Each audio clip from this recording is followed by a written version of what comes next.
Հնչում է այն խոսքը, որը ես այդտեղ խորագիր եմ դրել, ընձի քյաբաբ տվին։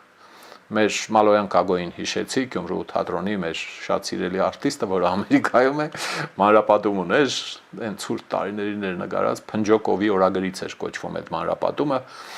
հա, ամբիոնի մոտ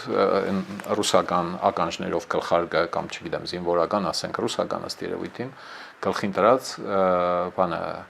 ամբիոնի մոտ ելույթ է ունենում, կարդում է Փնջոկովի օրագրից, չգիտեմ, այդ տեսագրությունը պահպանված է, կարելի է գտնել թե ոչ, բաժակը վերցնում է որ խմի, միջից սառուսն է ընկնում ամբիոնին եւ այլն։ Օրագրներից մեկի մեջ կարդում է Փնջոկովի օրագրից հունվարի 10-քանիս այսօր մեզի Պեչենի տվեցին։ Անցել է 35 տարի այդ տեսագրությունը հիշում եք, մի ես խամմազը, չգիտեմ ով էլ, ես տեղ իհարկե պորնիկ եմ գրել, որտեղ պորնիկ եմ բոլոր նրանք, ովքեր ընտրակաշարք են վերցնում, տալիս են, ուրեմն պաշտոններ են խոստանում, ընտրակեղծարարները պորնիկներ են, ժողովուրդ ջան, դա նորություն չէ, 100 անգամ բացատրվել է։ Հա, ով դիլխոր է կարող է գալ ստեղ կինո Երևանի մայլա,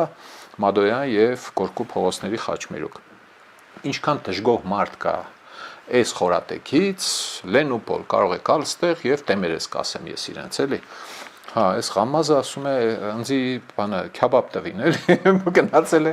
հանրահավաքի քյաբաբով եմ բրծել էլի կազմակերպիչները։ Սիրելի ժողովուրդ, խնդրում եմ լայքել եւ բաժանորդագրվել ալիքը։